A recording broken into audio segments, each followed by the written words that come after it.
Salam sejahtera. Sekali lagi pemimpin utama Perikatan Nasional bergetar lutut ketakutan. Ini apabila berlaku banyak kali di dalam Perikatan Nasional, mereka kalah dalam kes saman fitnah. Baru-baru ini PAS telah kalah beberapa kali. Pemimpin PAS kalah di dalam saman fitnah sehingga mereka terpaksa membayar denda menghampiri jutaan ringgit. Bahkan baru-baru ini juga Muhyiddin turut kalah dalam kes saman fitnah, terpaksa pula diarah membayar lebih 1 juta ringgit. Ini menimbulkan keresahan dalam Perikatan Nasional. Kerana kata beberapa penyokong kerajaan, mereka kata banyak duit daripada pembangkang Perikatan Nasional kini telah pun disalurkan kepada DAP kerana disalurkan melalui pembayaran saman fitnah. Secara tidak langsung, apa yang berlaku menguntungkan pihak DAP. Jadi, apa yang berlaku ialah Tuan Ibrahim Tuan Man sekali lagi mengingatkan pemimpin PAS supaya menyemak fakta untuk mengelak di saman fitnah. Barulah kan itu yang tepat. Timbalan Presiden Tuan Ibrahim Tuan Man berkata, imej PAS perlu dipelihara dan kewibawaan pemimpin dipertahankan. Apa pula imej nak dipelihara kalau orang yang kena saman fitnah itu terbukti saman fitnah, kalah dalam saman fitnah, terbukti bersalah memfitnah? Macam mana nak membantu memelihara imej PAS dan memelihara kewibawaan pemimpin kalau pemimpin yang sah didapati memfitnah itu pula dibantu secara gotong royong dalam derma jihad membayar saman fitnah itu? Kata netizen, khususnya penyokong kerajaan, mereka kata kalau benar Tuan Ibrahim Tuan Man mahu imej PAS dan kewibawaan pemimpin dipertahankan dan dipelihara, mereka sepatutnya apa? Mereka sepatutnya dipecat, digantung atau diberikan tindakan tata tertib parti. Tapi apa yang kita dengar? Bukan sahaja tidak diberikan tindakan tata tertib, bukan saja tidak diberikan tindakan pecat ataupun tindakan disiplin, mereka bahkan dibantu membayar wang saman fitnah itu. Jadi, adakah itu adalah tindakan yang tepat?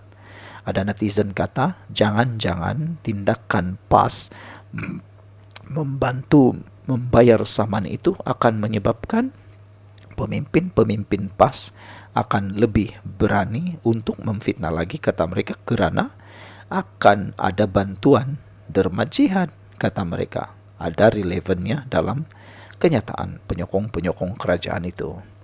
Timbalan Presiden PAS Tuan Ibrahim Tuan Man mengingatkan ahli serta pemimpinnya supaya memastikan kesahihan sesuatu maklumat sebelum disampaikan kepada orang ramai untuk mengelakkan saman sekaligus menjejaskan imej parti.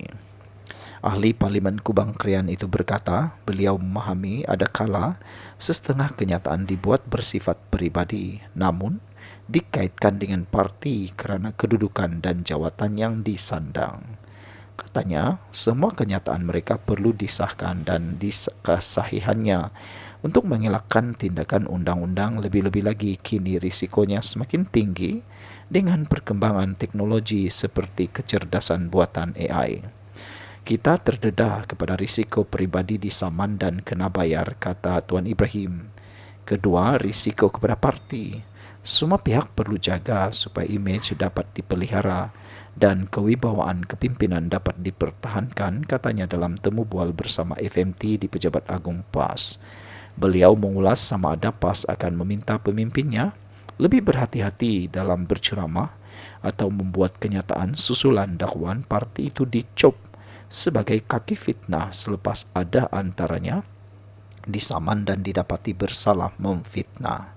Sebelum ini, ahli Parlimen Kepala Batas Siti Mastura Muhammad terpaksa membayar keseluruhan 830,000 kerana memfitnah veteran DAP Lim Kit Siang, bekas Menteri Kewangan Lim Guan Eng dan ahli Parlimen Seputih Teresa Kok. Beliau bersalah atas tuduhan memfitnah kerana mengaitkan Kit Siang Guan Eng dan dengan pemimpin Parti Komunis Malaya selain mendakwa Kok, sepupu kepada isteri Guan Eng, Betty Chiu, dalam ceramah pilihan raya. Terbaru, Pesuruhjaya PAS Perak Razman Zakaria mendakwa beliau disaman Menteri Belia dan Sukan Hanayo kerana mengaitkan pemimpin DAP itu dengan dakya kristianisasi. Pada 11 Februari, Adun Gunung Semenggol itu berkata saman tersebut bukan berkait dakwaannya bahawa pemimpin DAP berkenan mempunyai kaitan dengan keluarga Yo, konglomerat YTL Corporation Berhad.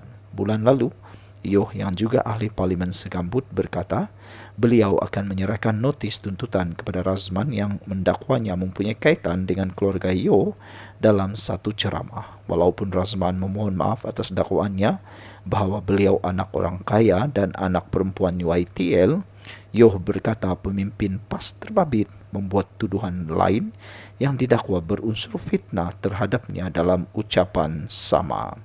Sekian dulu untuk kali ini. Jangan lupa tinggalkan komen anda, tekan butang subscribe. Bye-bye. Salam sejahtera, terima kasih kerana bersama dengan saya di Nazilin Unity Channel. Notis resis, penjual jagung didenda RM400, isteri masuk penjara. Isu tentang notis resis penjual jagung ini menjadi perkara yang sangat meluas didebat dan dibincangkan di Malaysia. Ada yang mengatakan bahawa denda dan juga hukuman ini baik untuk mengelak penularan rasisme ataupun mengelakkan berlakunya lagi kes-kes yang serupa yang menyebabkan perdebatan, keresahan dan juga perpecahan dalam perpaduan Malaysia. Tapi ada juga netizen yang mempersoalkan. Ada juga yang netizen mengatakan bahawa bagaimana pula dengan orang-orang tertentu yang turut dilihat seperti resis. Kata mereka ada beberapa pemimpin politik yang turut resis dalam kenyataan-kenyataan mereka.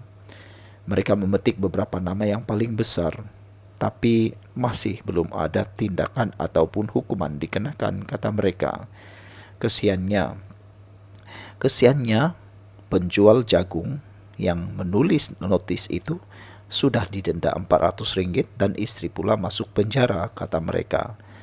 Tertanya-tanya ialah bilakah masanya akan kita lihat orang atau jerung-jerung besar, ikan-ikan paus pula yang akan dipenjara atau didenda kerana tindakan resis mereka. Itu persoalan netizen.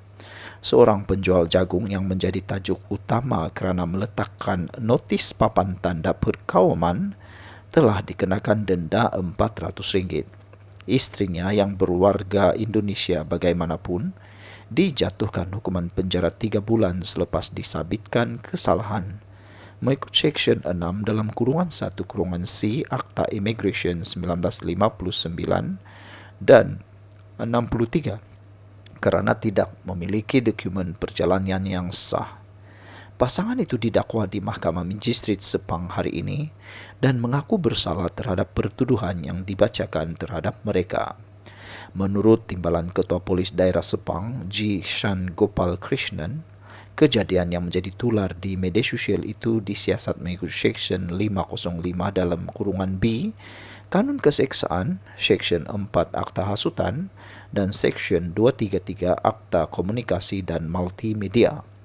Susulan laporan polis tangkapan ke atas lelaki berumur 64 tahun itu yang merupakan penjual jagung bersama isterinya yang berumur 52 tahun yang merupakan seorang warga Indonesia pada 17 Februari lalu di Jalan Labunhan Dagang Nilai Sepang.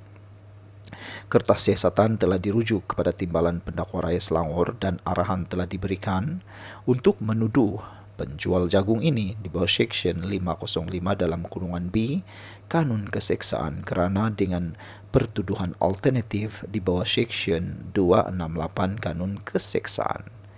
Istri peniaga ini didakwa mengikut Seksyen 6 dalam kurungan 1 kurungan C Akta Immigration 1959-63 kerana tidak memiliki dokumen perjalanan yang sah.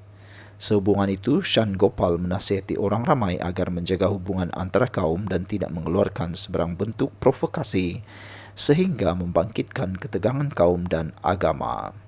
Sekian dulu untuk kali ini. Jangan lupa tinggalkan komen anda dan tekan butang subscribe. Kita jumpa lagi. Bye-bye.